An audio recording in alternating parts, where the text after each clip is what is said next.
اشارات ماہنامہ ترجمان القرآن دور حاضر میں قرآن مجید کے پیغام کو سمجھنے کا بہترین ذریعہ تازہ اشارات کی آڈیو ریکارڈنگ پیش کی جا رہی ہے۔ سماعت فرمائیے۔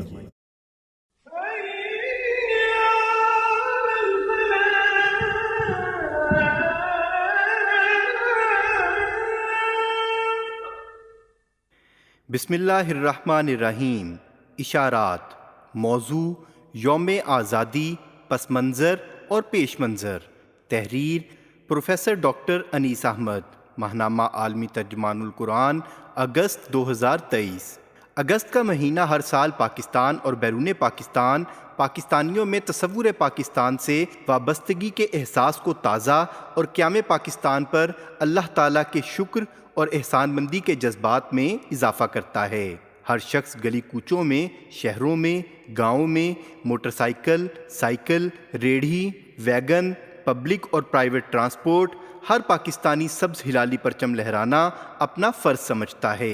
اسکولوں میں بچے پاکستان کے پرچم کے رنگ کے لباس زیب تن کر کے ملی ترانے اور تقریری مقابلوں میں حصہ لیتے ہیں اور تقریباً پورا مہینہ جشن آزادی کا منظر پیش کرتا ہے، جس سے وطن عزیز کے ساتھ نوجوانوں کی محبت کا اظہار ثابت ہوتا ہے۔ لیکن قوم کیا اس محبت کے محرکات، تقاضوں اور مطالبات کا شعور بھی رکھتی ہے؟ یہ ایک ایسا سوال ہے جس کا مناسب جواب تلاش کیے بغیر ہم ملک و قوم کے مستقبل کی تعمیر و تشکیل کا فریضہ انجام نہیں دے سکتے۔ تاریخ کے اوراق کو پلٹا جائے تو دنیا کے نقشے میں شاید ہی کوئی قوم ایسی ہو جس نے صدیوں کی جنگ آزادی کو محض ایک عشرے سے بھی کم یعنی 7 سال کی قلیل مدت میں اپنی منزل اور اپنے فوری ہدف کے حصول کو ممکن بنایا ہو۔ الجزائر ہو یا یورپ میں برپا ہونے والی آزادی کی تحریکات، مثلاً شمالی آئرش ریپبلک کی آزادی کی تحریک، یہ سب 2 صدیوں پر محیط نظر آتی ہیں۔ برعظیم میں مسلمانوں میں انگریز کی محکومیت سے آزادی کی تحریک مختلف مراحل سے گزرتی رہی۔ آخر 23 مارچ 1940 کو لاہور میں قرارداد پاکستان مسلم لیگ کے کنونشن میں منظور کی گئی۔ اس میں باضابطہ طور پر برعظیم کے مغربی اور مشرقی صوبوں پر علیحدہ قومیت کی بنیاد پر 2 ایسے خطوں کی خود مختاری کا مطالبہ کیا گیا جہاں مسلمانوں کی اکثریت پائی جاتی تھی۔ اس تاریخی موڑ پر یہ سوال کرنا فطری ہے کہ کیا حصول پاکستان محض ایک قومی ریاست کے وجود کا مطالبہ تھا یا 200 سال کی غلامی کے بعد مسلمان بطور ایک امت اس خطے میں اسلامی تصور حیات، اسلامی معیشت، اسلامی ابلاغ عامہ، اسلامی معاشرے اور اسلامی ثقافت کے احیاء کے لیے ایک آزاد اور خود مختار ریاست کے قیام کا مطالبہ کر رہے تھے۔ تحریک پاکستان تاریخی پس منظر۔ تاریخ گواہ ہے کہ برعظیم کے مسلمان ایک طویل عرصے انگریز کے عدم مساوات کے رویے کا شکار رہے۔ مسلمانوں کے ساتھ عداوت اور ہندوؤں کے ساتھ ہمدردی، ملازمتوں میں واضح جانبدارانہ رویہ اور تعلیم اور تجارت میں کھلے کھلے تعصبات اور تفریق کو دیکھنے کے بعد مسلمانوں کے پاس اس کے سوا اور کوئی راستہ نہ تھا کہ وہ اپنے اسلامی تشخص اور اپنی ثقافت و تہذیب کے تحفظ و بقا کے لیے ایک الگ ریاست کا مطالبہ کریں۔ ہندو اکثریت انگریز کے ساتھ قریبی تعلق پیدا کر کے اپنی عددی فوقیت کی بنیاد پر مسلمانوں پر حاکمیت کے منصوبے پر مصروف عمل تھی، لیکن اپنی فطرت سے مجبور ہو کر دکھاوے کے لیے ہندو مسلم اتحاد کا نعرہ لگا کر اور مغرب سے متاثر مسلمانوں کو اپنے ساتھ ملا کر ملک کی باغ دوڑ اپنے ہاتھ میں لینے کے لیے بےتاب اور سرگرم تھی۔ ان حالات میں 1900 تا 1901 کے دوران نواب محسن الملک نے بزم دفاع اردو کے تناظر میں ہندو کانگریس سے الگ مسلمانوں کی نمائندہ جماعت کے قیام پر قوم کو متوجہ کیا، اور اسی تصور اور فکر کی بنیاد پر 1905 میں نواب سلیم اللہ کے مکان پر مسلم لیگ کا قیام عمل میں آیا۔ پھر اکتوبر 1906 میں آغا خان کی سربراہی میں 35 افراد پر مشتمل مسلمانوں کے ایک وفد نے وائسرائے لارڈ مینٹو سے شملہ میں ملاقات کی اور انہیں اپنے مطالبات و خدشات سے آگاہ کیا اور جداگانہ انتخابات کا مطالبہ کیا۔ یہ گویا باضابطہ طور پر 2 قومی نظریے کا اعلان تھا کہ مسلمان اپنی ثقافت، لباس، غذا، زبان، تصور خدا، طرز معاشرت، معیشت، غرض ہر شعبہ حیات میں اختلاف کے سبب صدیوں سے ایک ملک میں غیر مسلموں کے ساتھ زندگی گزارنے کے باوجود ہر تعریف کی روح سے ایک الگ قوم ہیں۔ جن کا دین بنیادی تصورات و ترجیحات ہندوؤں کے تصور حیات کی ضد اور اپنا ایک مستقل وجود رکھتے ہیں، اور اب گویا وہ وقت آ گیا تھا کہ وہ اپنے وجود اور تشخص کے لیے ایک آزاد خطے کا مطالبہ کریں۔ مسلم لیگ اور قائد اعظم محمد علی جناح کی قیادت، ان کی جد و جہد اور اللہ رب العزت کے فضل و کرم سے ایک مختصر عرصے میں قیام پاکستان کا خواب شرمندہ تعبیر ہو گیا۔ یہ ایک حقیقت ہے کہ ایمان، اتحاد اور تنظیم کے بغیر پاکستان کا حصول ناممکن تھا۔ جنگ آزادی کے عمل کی بنیاد ایمان پر تھی۔ وہی ایمان اتحاد کی بنیاد تھا جس نے عصبیتوں اور قومیتوں کی جگہ لا الہ الا اللہ کے ذریعے دلوں کو جوڑ دیا، اور یہ ایمان ہی تھا جس نے منتشر افراد کے اس گروہ کو جو 1857 کی جنگ آزادی کے بعد مایوسی اور نا امیدی کا شکار تھا، ایک تنظیم میں یکجا ہونے کی توفیق دی، اور یہ ثابت کر دیا کہ ایمان کا لنگر مضبوط ہوگا اور بقیہ دو اصول اتحاد اور تنظیم بھی مستحکم ہوں گے تو پھر دنیا کی کوئی قوت اسے زیر نہیں کر سکتی۔ اس سے قطع نظر کہ مصلحت یا سیاسی حکمت عملی کی بنا پر مسلم لیگ میں ایسے افراد بھی شامل ہو گئے تھے جو انگریز سے ٹکراؤ قطعاً نہیں چاہتے تھے، اور پھر وہ انگریز کو یہ یقین دلانے کی کوشش کرتے رہے کہ کانگریس کی طرح وہ بھی برطانوی تاج کے لیے کوئی خطرہ نہیں ہے، اور مسلمان صرف چند حقوق کے حصول کے لیے دستوری جدوجہد کر رہے ہیں۔ اس کے باوجود جس چیز نے پورے خطے کے مسلمانوں کو یکجا کرنے میں اکثیر کا کام کیا، وہ صرف لا الہ الا اللہ کے الفاظ تھے، جن کا واضح مفہوم اللہ کی حاکمیت کا اللہ کی زمین پر قیام تھا۔ 13 اگست 1919 کو جلیانوالہ باغ امرتسر کے سانحے میں 1516 افراد کو بہیمانہ طور پر گولی کا نشانہ بنایا گیا۔ یہ واقعہ ملک گیر پیمانے پر عوام الناس کو جگانے کا ایک بڑا سبب بنا۔ مسلم لیگ کے مصلحت پسند مسلمانوں کو بھی یہ یقین ہو گیا کہ ان کی جان، مال، دین اور مستقبل انگریز کے ہاتھوں محفوظ نہیں رہ سکتا۔ اس دوران ہندو رہنماؤں نے جو اپنی عددی اکثریت پر پہلے ہی نازاں تھے، شدھی کی تحریک کا آغاز کر دیا اور مسلمانوں کو زبردستی ہندو بنانے کی مہم شروع کی۔ ان تمام واقعات نے مسلم قیادت کو اس بات پر یکسو اور متفق کر دیا کہ حقیقت میں مسلمان ایک الگ قوم ہیں۔ ان کا دین، زبان، ثقافت، تاریخ، تصور کائنات، تصور انسان، تصور آخرت، ہر چیز ہندوؤں سے مختلف ہے۔ اس لیے ایسے حالات میں جب ہندو اکثریت زبردستی مسلمانوں کو ہندو بنانے اور اپنی محکوم بنانے پر تلی ہوئی ہے، آزادی کے لیے متحدہ طور پر جدوجہد بے معنی ہے۔ چنانچہ انہیں اپنی آزادی کے حصول کے لیے ایک الگ قوم کی حیثیت سے خود اپنے پاؤں پر کھڑے ہو کر جدوجہد کرنا ہوگی۔ فروری 1928 میں جواہر لال نہرو کے والد موتی لال نہرو کی سربراہی میں جو رپورٹ پیش کی گئی، اس میں لکھنؤ کے معاہدہ 1916 کو مکمل طور پر نظر انداز کر کے خود کانگریس نے باضابطہ یہ اعلان کر دیا کہ وہ صرف ہندوؤں کی آزادی کے لیے متحرک ہے اور وہ کسی مسلم مفاد کا تحفظ نہیں کر سکتی۔ مولانا محمد علی جوہر بھی اس واقعے کے بعد کانگریس سے علیحدہ ہونے پر مجبور ہو گئے۔ دینی و ثقافتی تشخص کا تحفظ اور اقبال۔ 29 دسمبر 1930 کو الہ آباد میں مسلم لیگ کے سالانہ اجلاس میں علامہ اقبال نے حالات کے تجزیہ کے ساتھ یہ تجویز پیش کی کہ اپنے دینی اور ثقافتی تشخص کو برقرار رکھنے کے لیے بطور نقطۂ آغاز وہ علاقے جہاں مسلم اکثریت ہے، ایک یا زائد خود مختار اکائیوں کی شکل میں یکجا ہوں۔ مثلاً پنجاب، شمالی مغربی سرحد، سندھ اور بلوچستان کو بطور ایک اکائی یکجا کر دیا جائے۔ اس خطاب میں انہوں نے نظریاتی بنیاد کو بھی واضح کر دیا کہ توحید اور اللہ کی حاکمیت کی بنیاد پر ایک مسلم ریاست کا قیام ہی اہل خطہ کے لیے راہ نجات فراہم کر سکتا ہے۔ علامہ اقبال کے الفاظ یہ تھے: یہ ایک ناقابل تردید حقیقت ہے کہ ایک اخلاقی نصب العین اور نظام سیاست کے اس آخری لفظ سے میرا مطلب ایک ایسی جماعت ہے جس کا نظم و انضباط کسی نظام قانون کے تحت عمل میں آتا ہو اور جس کے اندر ایک مخصوص اخلاقی روح سرگرم عمل ہو۔ اسلام ہی وہ سب سے بڑا جزو ترکیبی تھا جس سے مسلمانان ہند کی تاریخ حیات متاثر ہوئی۔ اسلام ہی کی بدولت مسلمانوں کے سینے ان جذبات و عواطف سے معمور ہوئے جن پر جماعتوں کی زندگی کا دار و مدار ہے، اور جن سے متفرق و منتشر افراد بتدریج متحد ہو کر ایک متمیز و معین قوم کی صورت اختیار کر لیتے ہیں اور ان کے اندر ایک مخصوص اخلاقی شعور پیدا ہو جاتا ہے۔ حقیقت میں یہ کہنا مبالغہ نہیں کہ دنیا بھر میں شاید ہندوستان ہی ایک ایسا ملک ہے جس میں اسلام کی وحدت خیز قوت کا بہترین اظہار ہوا ہے۔ دوسرے ممالک کی طرح ہندوستان میں بھی اسلامی جماعت کی ترکیب صرف اسلام ہی کی رہین منت ہے، اس لیے کہ اسلامی تمدن کے اندر ایک مخصوص اخلاقی روح کار فرما ہے۔ لہٰذا مسلمانوں کا یہ مطالبہ کہ ہندوستان میں ایک اسلامی ہند قائم کیا جائے بالکل حق بجانب ہے۔ ذاتی طور پر میں ان مطالبات سے بھی ایک قدم آگے بڑھنا چاہتا ہوں۔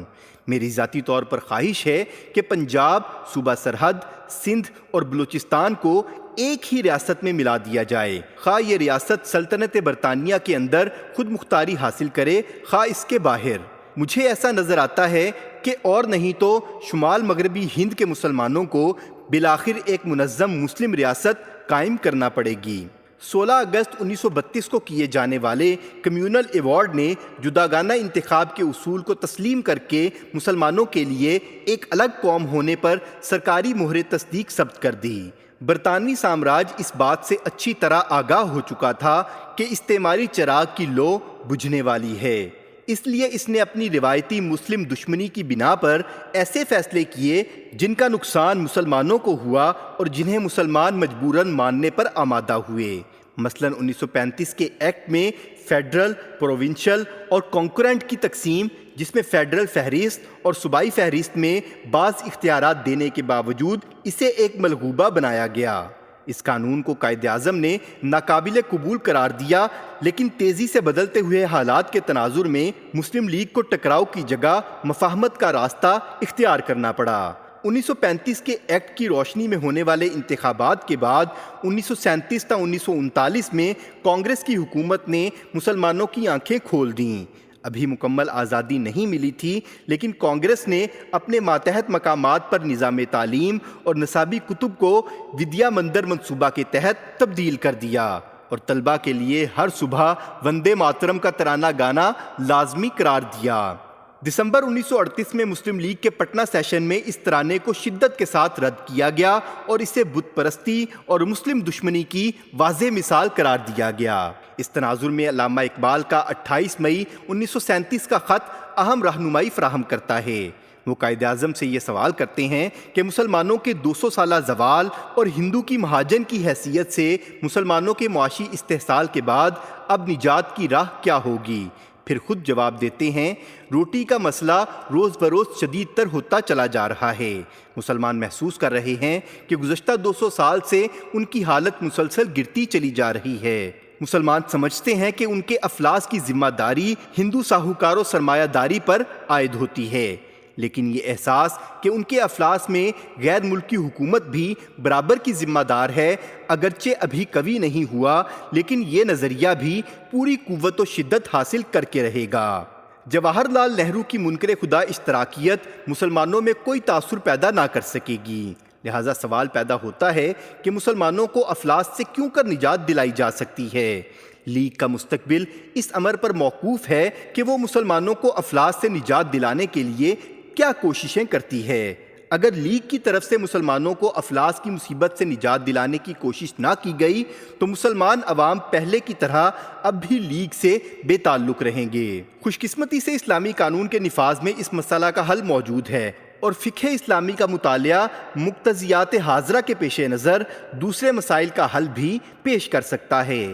شریعت اسلامیہ کے طویل و عمیق مطالعے کے بعد میں اس نتیجے پر پہنچا ہوں کہ اسلامی قانون کو معقول طریقے پر سمجھا اور نافذ کیا جائے تو ہر شخص کو کم از کم معاش کی طرف سے اطمینان ہو سکتا ہے، لیکن اسلامی شریعت کا نفاذ ناممکن ہے جب تک اس ملک میں ایک یا ایک سے زائد آزاد ریاستوں کا وجود نہ ہو۔ سالہ سال سے یہی میرا عقیدہ رہا ہے اور میں اب بھی اسے ہی مسلمانوں کے افلاس اور ہندوستان کے امن کا بہترین حل سمجھتا ہوں، اور اگر ہندوستان میں اس طریقہ کار پر عمل درآمد اور اس مقصد کا حصول ناممکن ہے تو پھر صرف ایک ہی راہ رہ جاتی ہے اور وہ خانہ جنگی ہے، جو فی الحقیقت ہندو مسلم فسادات کی شکل میں کئی برسوں سے شروع ہے۔ لیکن جیسا کہ اوپر ذکر کر چکا ہوں، اسلامی ہندوستان میں ان مسائل کا حل بآسانی رائج کرنے کے لیے ملک کی تقسیم کے ذریعے ایک یا زائد آزاد اسلامی ریاستوں کا قیام اشد لازمی ہے۔ کیا آپ کی رائے میں اس مطالبہ کا وقت نہیں آن پہنچا؟ شاید جواہر لال کی بے دین اشتراکیت کا آپ کے پاس یہ بہترین جواب ہے۔ مسلم لیگ کے 25ویں اجلاس منعقدہ لکھنؤ میں 15 تا 18 اکتوبر 1937 میں اسی بات پر غور کیا گیا اور قائد اعظم نے طے کیا کہ مسلم لیگ اب مکمل آزادی یا ایک فیڈریشن یا آزاد جمہوری ریاستوں کے قیام کی جدوجہد کرے گی تاکہ مسلمانوں کا مفاد محفوظ ہو سکے اور اقلیتوں کو بھی تحفظ ملے۔ اس غرض کے لیے مسلمانوں میں اتحاد اور تنظیم پیدا کرنا لیگ کا مشن قرار پایا۔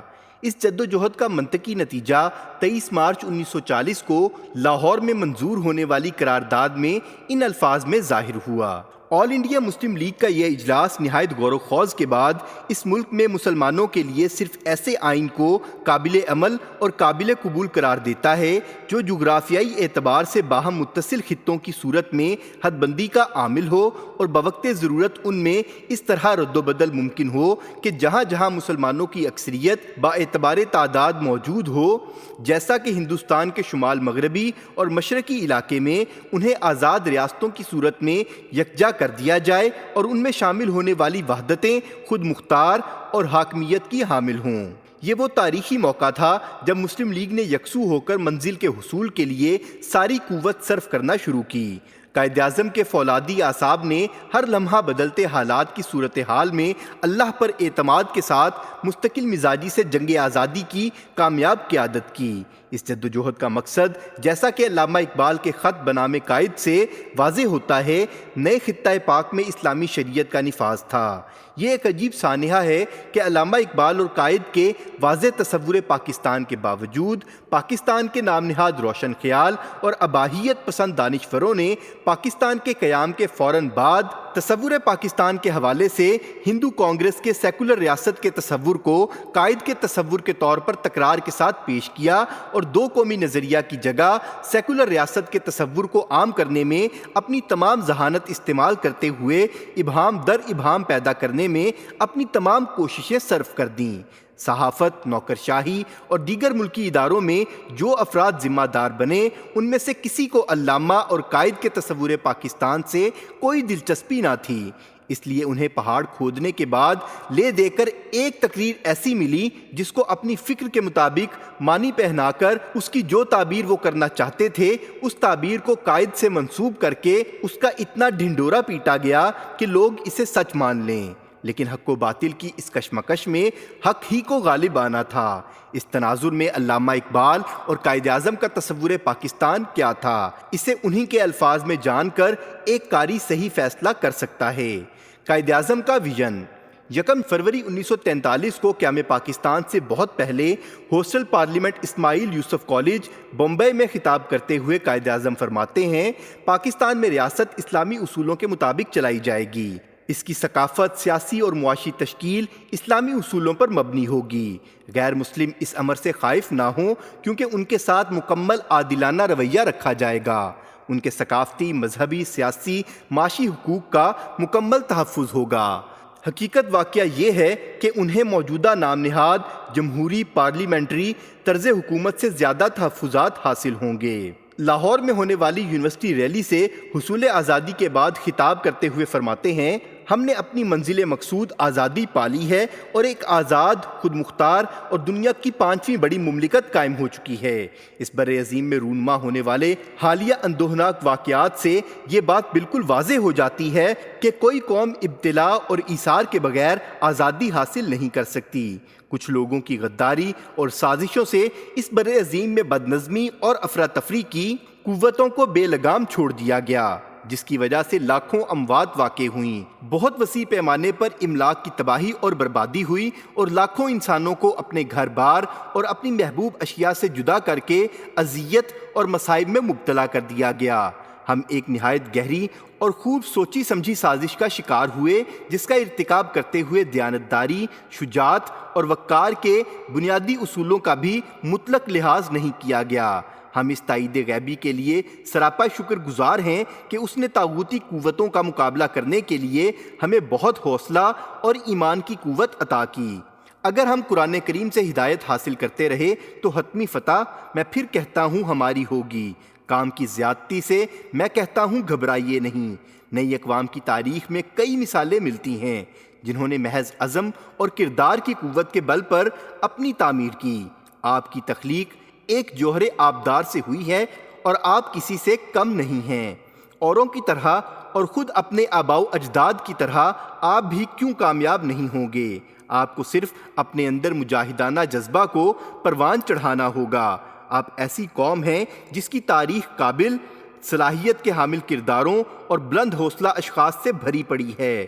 اپنی روایات پر قائم رہیے اور اس میں عظمت کے ایک اور باب کا اضافہ کر دیجیے۔ اب میں آپ سے صرف اتنا چاہتا ہوں کہ آپ ہر شخص تک میرا یہ پیغام پہنچا دیں کہ وہ یہ عہد کرے کہ وہ پاکستان کو اسلام کا قلعہ بنانے اور اسے دنیا کی صف میں شامل کرنے کے لیے بوقت ضرورت اپنا سب کچھ قربان کر دینے پر آمادہ ہوگا، جن کا نصب العین اندرون ملک بھی اور بیرون ملک بھی امن ہوتا ہے۔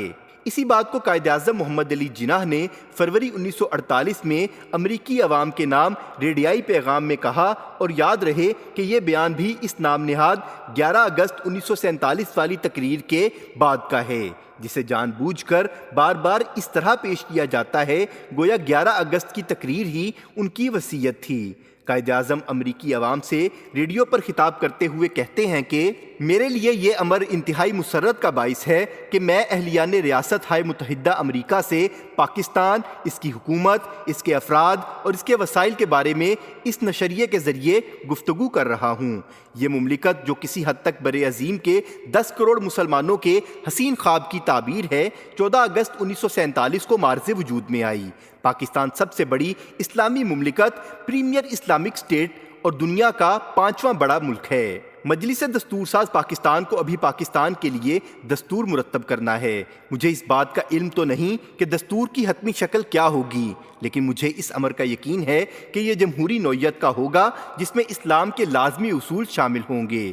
آج بھی ان کا اطلاق عملی زندگی میں ایسے ہی ہو سکتا ہے جیسا کہ 1300 برس قبل ہو سکتا تھا۔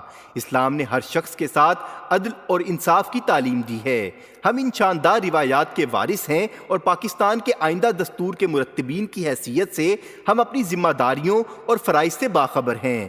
بہر نو پاکستان ایسی تھیوکریسی نہیں ہوگا جہاں پادری فرما روا ہوں۔ غیر مسلم ہندو، عیسائی اور پارسی ہیں، لیکن وہ سب پاکستانی ہیں۔ انہیں وہ تمام حقوق اور مراعات حاصل ہوں گی جو کسی اور شہری کو حاصل ہو سکتی ہیں، اور وہ امور پاکستان میں اپنا جائز کردار ادا کر سکیں گے۔ قائد اعظم اسلام کو ایک مکمل ضابطۂ حیات اور جدید دور میں قابل عمل نظام سمجھتے تھے۔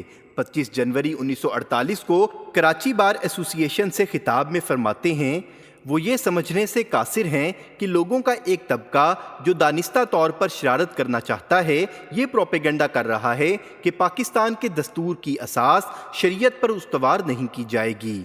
آج بھی اسلامی اصولوں کا زندگی پر اسی طرح اطلاق ہوتا ہے جس طرح 1300 برس پیشتر ہوتا تھا۔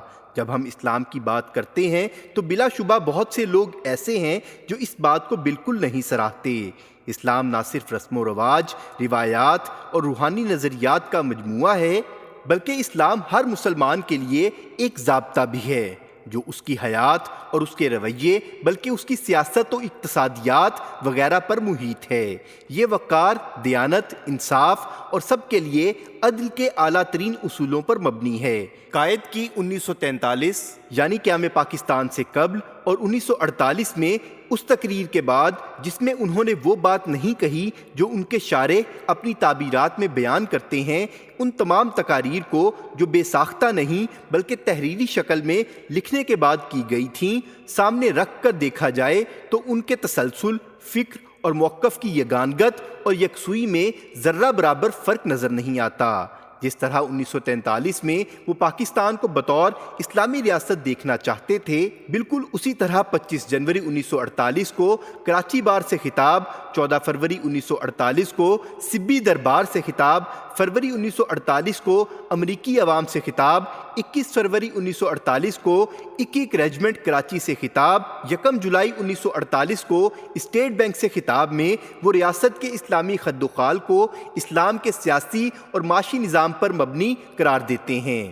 قائد اعظم کے تصور پاکستان کے تقاضے۔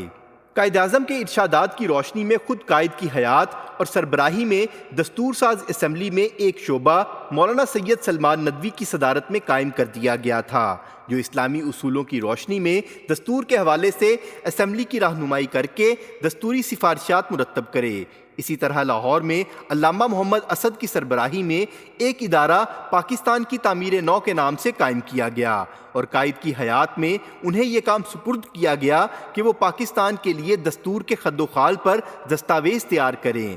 یہ دستوری خاکہ جو علامہ اسد نے تحریر کیا، آج بھی ان کے اعزاز میں انگریزی میں طبع شدہ کتاب Muhammad Asad Leopold Weiss Europe's gift to Islam 2 جلدیں میں مطالعہ کیا جا سکتا ہے۔ دوسری جانب انگریز کے اداروں میں تربیت پانے والے سرکاری اہلکار، عدلیہ میں انگریز کے ذہنی غلام نمائندے اور خود سیاسی محاذ پر پاکستان کے تصور کے مخالف افراد مثلاً باچا خان و دیگر کے لیے یہ امر ناقابل ہضم تھا کہ پاکستان ایک اسلامی ریاست بن جائے۔ چنانچہ جسٹس منیر ہوں یا بیوروکریسی کے افراد، جن میں 1964 تک 60 سے اوپر افراد سیکرٹری کے عہدے تک وہ تھے جن کی قومیت بھی برطانوی تھی، جن کی علمی تربیت برطانوی تصور ریاست پر ہوئی تھی۔ یہ افراد مغربی تصورات اور طرز زندگی پر یقین رکھتے تھے اور اسی وجہ سے دین اور ریاست کو ایک دوسرے کی ضد سمجھتے تھے۔ اس سب کے باوجود 1956 کے دستوری مسودے میں قائد اور قوم کے خیالات کو نمائندگی دینے کی کوشش کی گئی، حتیٰ کہ 1973 کے دستور میں بھی جن دفعات کو اسلامی کہا جاتا ہے، دستور کا دیباچہ اس تصور کی وضاحت کرتا ہے۔ قرارداد مقاصد پیش کرتے وقت قائد ملت نے جو مفصل تقریر کی، اس کا ایک ایک لفظ قائد اعظم کے تصور کی نمائندگی کرتا ہے۔ عوام نے بھی ہمیشہ تحریک پاکستان کے آغاز سے لے کر آج تک صرف اسلام کو ملک کی نظریاتی بنیاد قرار دیا۔ اب گزشتہ 2 دہائیوں سے ملک جس تکلیف دہ صورتحال میں مبتلا ہے، اس سے نکلنے کی راہ اور حکمت عملی کیا ہو، یہ وہ اہم سوال ہے جس پر ملک کے ہر صاحب الرائے فرد کو غور کرنے کی ضرورت ہے۔ گو ملک کی سیاسی قیادت آج بھی مفادات کی جنگ اور اخلاقی اقدار کی پامالی میں مصروف عمل ہے، اور اس کے نتیجے میں ایک مزدور سے لے کر ایک دانشور تک ہر فرد ذہنی و فکری انتشار میں مبتلا ہے۔ قومی زندگی کے اس فیصلہ کن موڑ پر ریاست کے نظریاتی تحفظ کی ضرورت مزید بڑھ جاتی ہے۔ ہم اس بھنور سے کیسے نکلیں اور قائد کے تصور پاکستان کے حصول کے لیے کیا اقدامات کیے جائیں، اس حوالے سے چند بنیادی پہلوؤں پر غور کرنے کی ضرورت ہے۔ سیاسی انتہا پسندانہ لب و لہجے اور رویوں کی اصلاح۔ ہندوؤں کی شاطرانہ سیاست، انگریز کی عیاری و مکاری، بر عظیم کے علماء کے ایک طبقے کی قائد اعظم کے خلاف انتہا پسندانہ مہم اور کافر اعظم جیسے بدترین لقب سے نوازے جانے کے باوجود قائد اعظم نے صبر و استقامت کا دامن ہاتھ سے نہ چھوڑا اور انتہائی متانت اور بردباری سے سیاسی مکالمے اور بات چیت کا عمل جاری رکھا۔ قائد اعظم کا یہ طرز عمل پاکستان کے موجودہ سیاستدانوں کو دوبارہ یاد دلانے کی ضرورت ہے۔ آج سیاست میں رائج زبان، لب و لہجے اور طرز عمل کو کسی طور پر درست قرار نہیں دیا جا سکتا۔ دکھ کے ساتھ کہنا پڑتا ہے کہ تمام سیاسی قائدین اور بڑی جماعتیں شاید حالات کے دباؤ اور نفسیاتی تناؤ کے باعث مہذب زبان و بیان کو مکمل طور پر ترک کر کے محض دھونس، دھمکی اور اشتعال انگیز لب و لہجے میں ایک دوسرے کو مخاطب کرنے کی عادی ہو گئی ہیں۔ اس کشیدہ سیاسی منظرنامے کی وجہ سے سیاسی جماعتوں کے کارکنان، بالخصوص نوجوان بھی سوشل میڈیا کے محاذ پر اشتعال انگیز لب و لہجے میں ایک دوسرے سے برسر پیکار نظر آتے ہیں۔ اس کشیدہ فضا کو دور کرنے کے لیے مناسب لاہ عمل ترتیب دینے کی ضرورت ہے۔ کسی تبادلہ خیال کے آغاز سے قبل یہ طے کرنے کی ضرورت ہے کہ مسائل کے حل کے لیے باہمی مشاورت و گفتگو کا لہجہ باہمی احترام اور مفاہمت کا ہو۔ ہمارا دین ہمیں قول حسن کا پابند کرتا ہے اور اختلاف رائے کے حق کا احترام کرتے ہوئے اور آداب اختلاف کی پابندی پر زور دیتا ہے۔ اس اصول کو کسی قیمت پر پامال نہیں ہونا چاہیے۔ آج باہمی احترام اور ذاتیات سے بلند ہو کر اصولوں پر تبادلہ خیال کی روایت کو زندہ کرنے کی ضرورت ہے۔ انانیت، عدم برداشت، ٹکراؤ سے مسائل حل نہیں ہوتے۔ مداہنت کے بغیر مکالمہ مسائل کے حل کی طرف لے جانے کا زیادہ بہتر ذریعہ ہے۔ پاکستان کی نظریاتی بنیادوں کا تحفظ۔ قائد اعظم نے اپنے متعدد خطابات میں خصوصاً ایک رجمنٹ، ملیر کراچی، پنجاب یونیورسٹی کی ریلی اور پشاور میں مسلم اسٹوڈنٹس ایسوسی ایشن کے نام اپنے تحریری پیغام میں قوم کے نوجوانوں، مسلح افواج کے افسران اور عام طلباء سے خطاب میں پاکستان کی نظریاتی بنیادوں کے تحفظ اور ان کے لیے جان، مال، وقت، صلاحیت، غرض، ہر شے کی قربانی کا مطالبہ کرتے ہوئے پاکستان کو اسلام کا قلعہ قرار دیا۔ چنانچہ اب ملک گیر پیمانے پر علمی اور عملی میدانوں میں عصبیت، مسلکی منافرت، بدامنی اور لاقانونیت کے خاتمے اور ملک میں اسلامی عادلانہ نظام کے قیام کے لیے منظم جدوجہد کرنے کی ضرورت ہے۔ قائد اعظم کے فرمان کی روشنی میں سودی نظام سے نجات۔ قائد اعظم نے اسٹیٹ بینک کے تحقیقی ادارے کے افتتاح کے موقع پر اپنے خطاب میں، جو ان کے انتقال سے قبل ان کا آخری خطاب تھا، اس تحقیقی ادارے کو یہ ذمہ داری سونپی کہ وہ مغربی سرمایہ دارانہ معیشت کی جگہ، جو ان کی نگاہ میں اپنی تباہی کی آخری حدوں کو چھو رہی تھی، اسلامی معاشرتی عدل پر مبنی ایک معاشی حکمت عملی تیار کرے۔ افسوس کہ پاکستان قائد کی خواہش کے خلاف سرمایہ دارانہ معیشت میں دھنستا چلا گیا ہے۔ اسے اس دلدل سے نکالنے کی ضرورت ہے۔ معاشیات کے شعبے اور تحقیقی اداروں کا کام ہے کہ وہ معاشی مسائل کا اسلامی حل پیش کریں۔ سرمایہ دارانہ معیشت کے متبادل اسلامی معیشت اور بینکاری کے عملی تجربات کی روشنی میں ایک مشترکہ حکمت عملی وضع کریں تاکہ کم سے کم وقت میں ملک اور دنیا کو سود کی لعنت سے نجات دلائی جا سکے۔ دستور کی روح اور الفاظ کی پیروی۔ قائد کی خواہش کے مطابق دستور پاکستان کی دفعات کی پیروی کرتے ہوئے ملک میں عدلیہ، پارلیمنٹ اور انتظامیہ تینوں کو دستور کے احترام اور پیروی کو اختیار کرنا چاہیے۔ ہر ادارہ اپنے دائرہ کار میں رہ کر ہی ملک کی خدمت کر سکتا ہے۔ جو ادارے کسی بیرونی حملے سے تحفظ کے لیے بنائے گئے ہیں، ان کا کام بیرونی دشمنوں سے تحفظ ہی ہے، اور جو ادارے عدل و انصاف کے لیے بنے ہیں، انہیں بلا کسی خوف و خطر اپنا فرض منصبی ادا کرنا چاہیے۔ انہیں کسی سیاسی جوڑ توڑ سے کوئی تعلق نہیں رکھنا چاہیے۔ یہی بات قائد نے سول اور فوجی افسران سے خطابات میں صاف الفاظ میں کہی ہے۔ نظام تعلیم کی درستی۔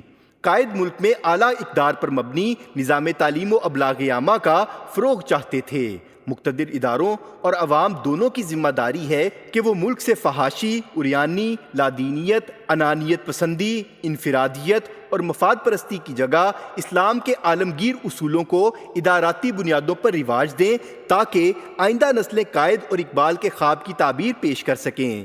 موجودہ نظام تعلیم کے ذریعے ایسے ماہرین فن تو پیدا ہو رہے ہیں جو ملک میں اور ملک سے باہر جا کر اپنے پیٹ کی ضروریات پوری کرتے ہیں، لیکن ایسے انسان جو حق و باطل میں امتیاز کرنے کے ساتھ حق، سچائی، عدل، حقوق اللہ کی ادائیگی اور اللہ کے بندوں کے حقوق کو ادا کرنے کی صلاحیت رکھتے ہوں، پیدا نہیں ہو رہے۔ اسلامی اخلاقی اقدار کو جب تک نصاب تعلیم، طریقے تدریس اور شخصیت کی نشو و نما کی بنیاد نہیں بنایا جائے گا، اس وقت تک ہم ایسا معاشرہ تعمیر نہیں کر سکتے جو عدل، احترام عقل و نسل اور حرمت مال اور دینی شعار کا احترام کرنا سکھائے۔ تعلیمی نصاب پر نظر ثانی۔ نصابی کتب میں قائد کے تصور پاکستان پر مبنی تقریریں، قائد ملت کے دستور ساز اسمبلی میں قرارداد مقاصد پیش کرتے وقت تقریر اور دیگر ایسی دستاویزات کو شامل کرنے کی ضرورت ہے جو قائد کے تصور پاکستان کی وضاحت کرتی ہیں۔ اسی طرح نئی نسل کے لیے قائد اعظم، علامہ اقبال اور تحریک پاکستان کے موضوع پر اردو اور انگریزی زبان میں کتب اور خوبصورت دیدہ زیب کتابچے اور دیگر تعلیمی مصنوعات تیار کرنے کی ضرورت بھی ہے۔ علمی مواد کی فراہمی۔ دینی مدارس اور جدید تعلیمی جامعات جہاں نظریہ پاکستان سے ہمدردی رکھنے والے افراد ہوں، وہاں لائبریریوں میں تحریک پاکستان، قائد اعظم، علامہ اقبال کے افکار و نظریات پر مبنی کتب کے خصوصی گوشے بنائے جائیں اور تسلسل سے طلباء و طالبات کو ان گوشوں سے متعارف کروایا جائے تاکہ نئی نسل کی ذہنی و فکری آبیاری ہو۔ جامعات اور تعلیمی اداروں میں آگاہی مہمات۔ قائد اعظم علامہ اقبال اور تحریک پاکستان کے دیگر رہنماؤں کی خدمات کو خراج تحسین پیش کرنے اور ان کی فکر سے نئی نسل کو روشناس کروانے کے لیے سرکاری اور غیر سرکاری اداروں کے تحت بین الاضلاعی، صوبائی اور ملک گیر پیمانے پر کالجوں، اسکولوں اور جامعات کے طلباء و طالبات کے لیے مضامین نویسی اور تقریری مقابلوں کا انعقاد ہونا چاہیے۔ معمر افراد کی گفتگو۔ ابھی کچھ ایسے لوگ زندہ ہیں جنہوں نے پاکستان کو وجود میں آتے ہوئے اپنی آنکھوں سے دیکھا ہے۔ ان سے براہ راست نوجوان نسل کی گفتگو ملک کے تحفظ اور مستقبل کی تعمیر کے حوالے سے بہت ضروری ہے۔ قائد کی مغربی فکر کی مذمت کی روشنی میں اسلامی خاندانی نظام کا تحفظ۔ قائد نے مغربی فکر، نظام اور طرز زندگی کو انسانیت کے لیے زہر قاتل قرار دیا اور اسلامی اصولوں کی روشنی میں نئی مملکت میں معاشرے کی تعمیر کا تصور پیش کیا۔ آج مغرب اور مغرب کے زیر اثر وطن عزیز کے فرما روا آنکھیں بند کر کے عالمی سطح پر انسانی حقوق کے نعرہ کے نام پر، ہم جنس پرستی اور خواجہ سراؤں کے نام پر ہونے والی قانون سازی کے ذریعے عریانی، فحاشی اور مہلک بیماریوں کی جڑ جنسی آزادی کو مسلم دنیا کے اسکولوں کے تعلیمی نصاب میں بخوشی شامل کر رہے ہیں۔ اسلامی خاندانی نظام کے احیاء اور خاندان کے ادارے کو تباہی سے بچانے کے لیے تعلیم، ابلاغ عامہ، قانون، سوشل میڈیا غرض ہر ممکنہ ذریعے سے خاندان کی عظمت و احترام کو بحال کرنے کی ضرورت ہے۔ قومی ایام کا اہتمام۔ یوم آزادی اور یوم قرارداد پاکستان کے خصوصی اجتماعات کے لیے تحقیقی مواد پر مبنی سرگرمیاں ہر ضلع میں منعقد کی جائیں اور نوجوان مقررین کو بات کرنے کا موقع دیا جائے۔ ان چند عملی تجاویز پر عمل کرنے کے لیے کسی بڑے سرمایہ کی ضرورت نہیں، صرف عقلی اور علمی سرمایہ کو استعمال کرتے ہوئے اور غیر سرکاری اداروں میں حکمت و تدبر کے ساتھ ان تجاویز پر عمل کیا جا سکتا ہے۔ ضرورت اس امر کی ہے کہ قوم اپنے طرز عمل میں سیاسی ہنگامہ خیزی اور سیاسی تبدیلی کے ذریعے ملک اور معاشرے میں اصلاح کی جگہ اسلامی تعمیر شخصیت اور کردار کی تبدیلی کو اولیت اور فوقیت دے۔ تعمیر کردار اور اصلاح فکر کے بغیر کوئی سیاسی تحریک نہ آج تک کامیاب ہوئی ہے نہ ہو سکتی ہے۔ انسانیت کے محسن اور کامل ترین قائد حضرت محمد صلی اللہ علیہ وسلم نے عقیدہ اور عمل کی اصلاح کے بعد جو باکردار اصحاب پیدا کیے، وہی سیاسی، معاشی، معاشرتی اور قانونی نظام کے معمار اور محافظ بنے۔ جائزہ لینے کی ضرورت ہے کہ کسی اصلاحی اور دعوتی تحریک کا کتنے فیصد مساعی کا حصہ تطہیر افکار اور تعمیر شخصیت و کردار پر صرف ہو رہا ہے اور کتنے فیصد سرگرمی ہنگامی طور پر آگ بجھانے کے کام میں لگ رہی ہے۔ تحریک کو ایسے انسانی وسائل کی ضرورت ہے جو مثبت طور پر حکمت عملی پر پورا عبور رکھنے کے ساتھ فکری، جذباتی اور عملی طور پر اس سیرت و کردار کا نمونہ ہوں جو صداقت، امانت، شہادت حق، حقوق اللہ اور حقوق العباد کی پاسداری اور اسلام کے حقیقی تصور کی عملی مثال ہوں۔ فکری و نظریاتی طور پر تربیت یافتہ با اخلاق کارکنان کے بغیر کوئی پائیدار سیاسی ہدف حاصل نہیں ہو سکتا اور بنیادوں کے استحکام کے بغیر کوئی مضبوط عمارت نہ قائم ہو سکتی ہے اور نہ قائم رہ سکتی ہے۔ پاکستان میں عدم استحکام کا سبب ان بنیادوں کو اہمیت نہ دینا ہے جس کی طرف قائد اعظم نے متوجہ کیا تھا۔ اگست کا مہینہ اس بابرکت رات یعنی لیلۃ القدر کی یاد دہانی کراتا ہے جس میں 27ویں شب کو اللہ تعالیٰ نے معجزاتی طور پر لا الہ الا اللہ کی علمبردار ایک قوم کو ایک ملک دیا تھا تاکہ وہ اس ملک میں حاکم کائنات کی ہدایت و احکامات کے نفاذ کے لیے کمر بستہ ہو۔ یہ یاد دہانی 76 سال کے بعد بھی ویسی ہی تابناک ہے جیسی روز اول تھی، صرف آگے بڑھ کر اس کے لیے انسانی وسائل کو یکجا کرنے اور منظم جد و جہد کے ذریعے عقل، فہم و تدبر اور حکمت کی قوتوں کو بروئے کار لانے کی ضرورت ہے۔